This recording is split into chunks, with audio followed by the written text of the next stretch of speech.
Alright guys, welcome back to another video. If you guys don't know me already, my name's Matthew.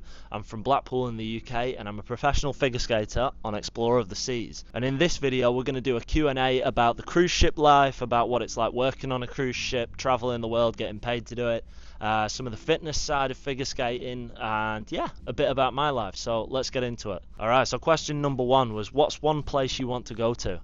For me, I would love to go to Dubai or Qatar, somewhere like that. I just think the place is beautiful. I see it on social media constantly.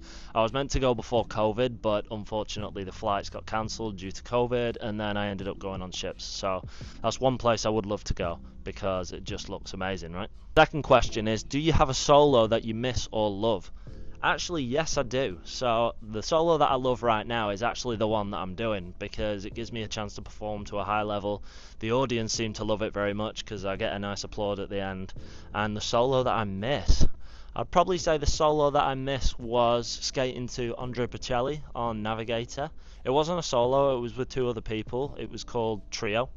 And yeah, that was a really emotional number. It's kind of like very heartfelt, and yeah, it was really nice to skate to that, so I definitely missed that one. Alright, so this one's going to be the favourite show I've ever done. I would probably say my most favourite show I ever did was being invited to do the full Monty on Ice for ITV during Christmas.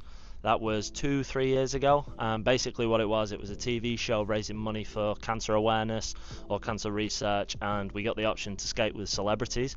It's kind of like Dancing on Ice, but the only difference was it was just a one night thing.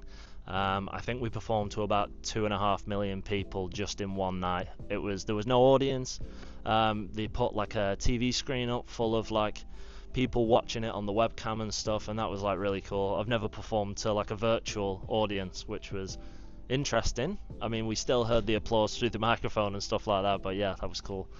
Yeah, that's definitely my favourite show. So like mentioned in the other video, I did start my own Amazon business and I have my own company now selling products for Amazon.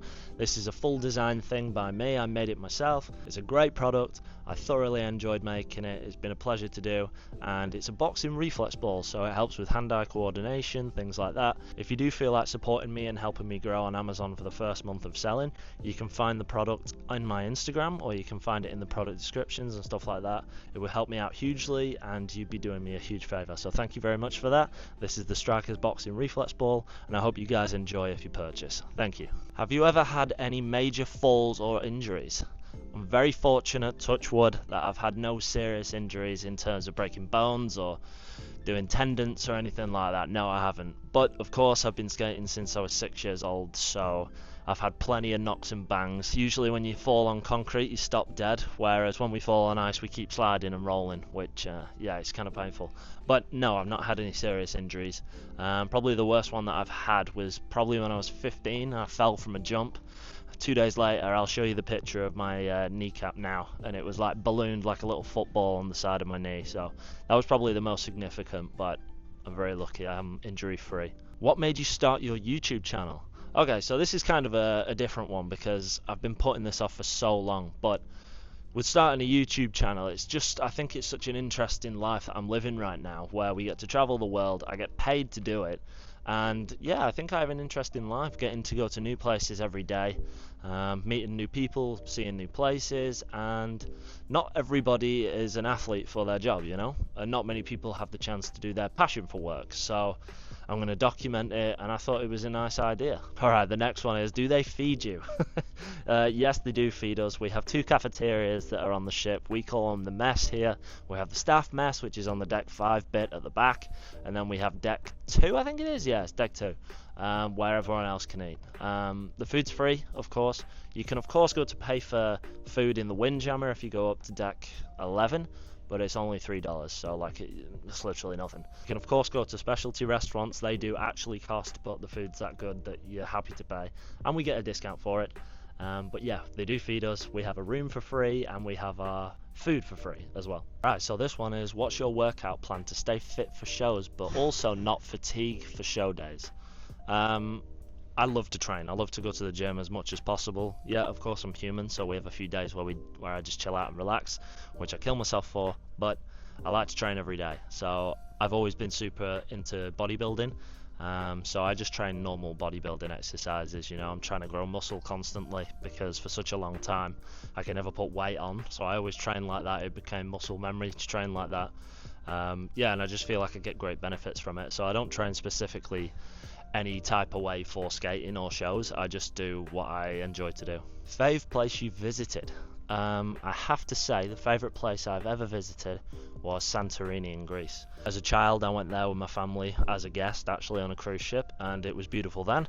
And then I came back with Explorer of the Seas and did a tour there, doing every week I was there for a day, and I loved it. I absolutely love it. The weather's beautiful, everything's painted in white and it's just so beautiful. I'm gonna have to say Santorini for that one. Alright, the next one. Do Royal Caribbean cruise lines only have ice rinks? The answer to that is yes. Unfortunately for us, it's the only company that has ice rinks, so if I want to travel the world by cruise ships, it's only Royal Caribbean, which is kind of a shame. This company has put a patent on it, which I obviously understand. They have to do that to protect and keep their customers happy instead of going to other cruise lines. But yeah, it's a shame. It'd be nice to go and visit some other ships and do some other contracts on other ships, because they all look different. Some cater for families, some cater for more posh and wealthy people, and yeah, overall I just think it would be really nice if all the cruise ships could have stuff like that. But they're all fighting for different things, they all have patents on different things, and yeah, it makes sense. So no, we're the only people that have ice rinks. How do I get started as an ice skater on ships? Do I just show up to the port and audition? No, don't do that. Definitely don't do that, because if you do, you're going to be disappointed when you get to the ship, and then you're going to watch it sail off in the distance and you won't be joining it. So don't do that. The most common way to do it, and obviously the most easiest, is by sending your email to the agency that we get hired from, which is Willie B Tech Productions. They're a great company to work for, and they obviously get us on ships, so that's a great thing. You just send in your video resume with your experience and what tricks you can do and etc. You have a little conversation with them. They're going to review your tapes and your experience, and then hopefully, fingers crossed, they'll put you on a ship of your choice, or just any ship in general, but that's still a great bonus. So yeah, do it that way. How long have you been doing ships? Alright, so this is currently my 4th contract. I'm on my 4th ship as well, which is quite nice. I started on Navigator, and then I went to Freedom, Mariner, and then now Explorer. But I'll be on Explorer another contract, but I'm doing back to back, so that's going to end up being 5 contracts in total. I was meant to go on Independence, but that was during the pandemic, so it obviously got shut down.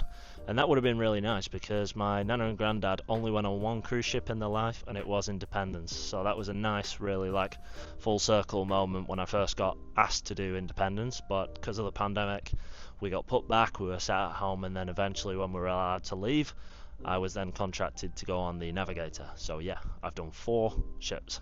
Alright, post-show meal. Alright, so on this channel obviously I'm going to talk about fitness and all the things I like to do to keep fit.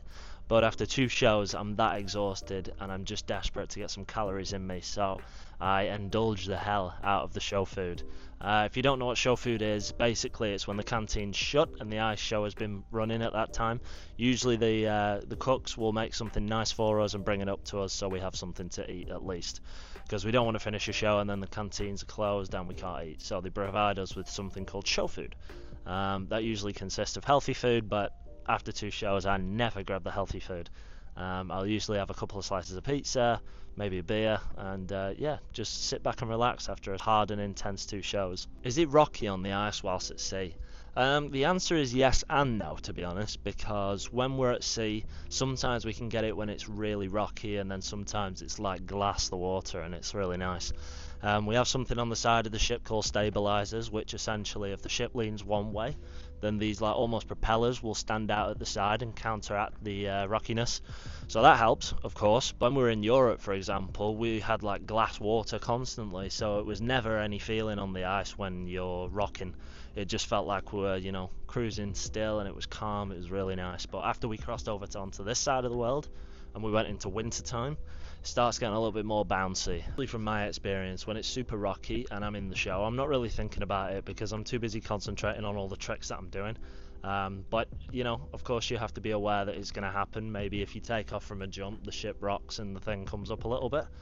You just got to be prepared for anything, really. If it is rocky, usually we're told to just calm down, maybe not do triples, just do doubles to be safe, Can't really do a double backflip, I just have to just pull in and hope for the best with that one. What are your rooms like? Okay, so I can actually show you what the rooms are like, and let's go to it now. So here we have arrived at the room, so I'm going to give you a little room tour. I'm just going to push the door through.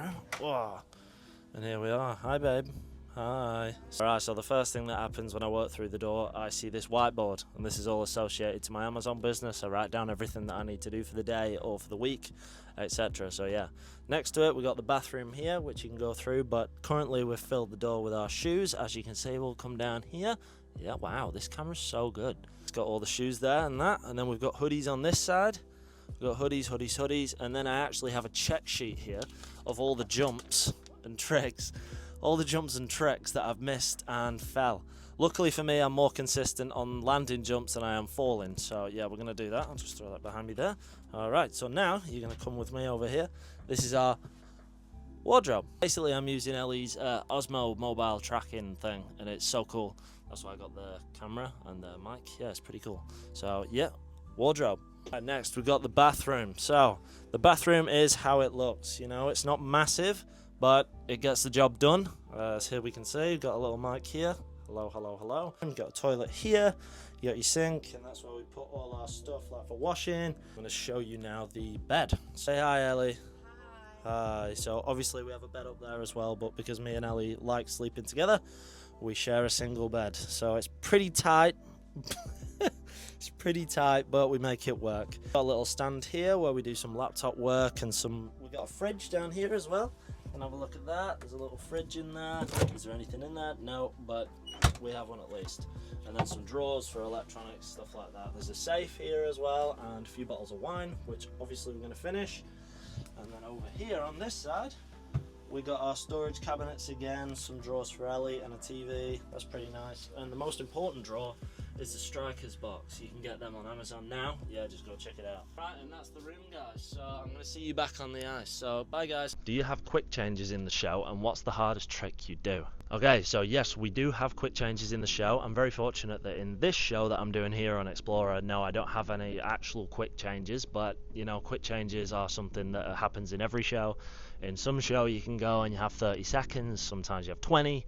Yeah, and that's crazy. You basically got to rip off your entire costume from one number, put on something new and go straight out, which if you've just done your solo, you don't have any time to breathe, you don't have any time to calm down from that, you're straight back out again. So yeah, that's stressful, but it's part of the job, and secretly we all love it. We like doing a quick change fast and nailing it. That's a nice little skating feeling. And the hardest trick I do, I'm going to have to say the triple jumps, honestly, because I've been doing a backflip on the ice since I was 16.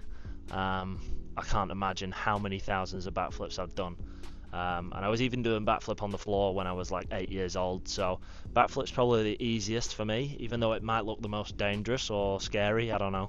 But the triple jumps are probably the hardest, because with the backflip I've only got to rotate once. With the triple I've got to rotate fast and 3 times and land on 1 foot. Triples are something that I got later in life. You know, skaters usually pick up triples in their teenage years. I picked them up at 24, and that's why it took me a long time to overcome them. A fall, my consistency wasn't so good a few years ago, but now I've got the hang of it. But yeah, I constantly concentrate on doing triples, and I don't even think about doing a backflip anymore. I just go and just let it happen. Whereas triples, I'm like fully focused 100% all times. And if it doesn't go well and I fall, I'm like super like down in the dumps about it. Yeah, it just, whereas if I was to fall from a backflip, well, I'd probably be in hospital. But yeah, usually I've just sat on my bum from doing backflips, and it's usually quite funny because I'm thinking, how the hell did that happen? Whereas triples, I focus so hard on it, and yeah, it's probably the hardest trick for me, doing triples. Alright, so thank you for this question, because I've been dying to answer this. What age did you start skating, and what made you start? Alright, so just to give you a quick story, basically my dad was an ice hockey player when he was younger. He played for the Blackpool team, and then after he had me and I got to about 6 years old, he thought, do you know what, I'm going to take him skating and see how he does. Maybe he was intending on me being a hockey player. Well, that was disappointing for him, that's for sure. So yeah, he took me skating, and basically as soon as I got on the ice I was falling, couldn't stand up. I was absolutely useless, like useless. But the problem was he had me in hockey skates, whereas a hockey skate has more of a curve on it. The figure skate is usually a lot more straighter. So After falling many times on the hockey skates, he thought, do you know what, let's put him in figure skates and see how he does. And within a matter of minutes, all of a sudden I was off and I wasn't falling so much anymore. I was learning and picking up things pretty quick. And my coach actually noticed me on that session and said, oh, he's got some potential, how long's he been skating? My dad then replies, oh, 2 minutes or something like that, you know, just something like funny. And she said, oh, why don't you give him an option to have a skating lesson and see how he takes it. If he likes it, we can get him involved in skating a bit more. Yeah, my dad definitely wanted me to be a hockey player, I think, but the figure skating chose me. And yeah, here we are 20 years later. 20 years later, I'm now skating, competed, I've done shows for 10 years and travelled the world, and I love it. So thank you very much, Dad, love you lots for that. I'm so sorry I didn't become a hockey player. Alright guys, so that's going to conclude the rest of the video. If you guys do enjoy, please make sure you press the like button and the subscribe button. You're going to help me out hugely. I've already grown to like 86 new subscribers in the first week or so, so thank you so much for that. Keep watching, keep subscribing, and I'll see you in the next one. Peace.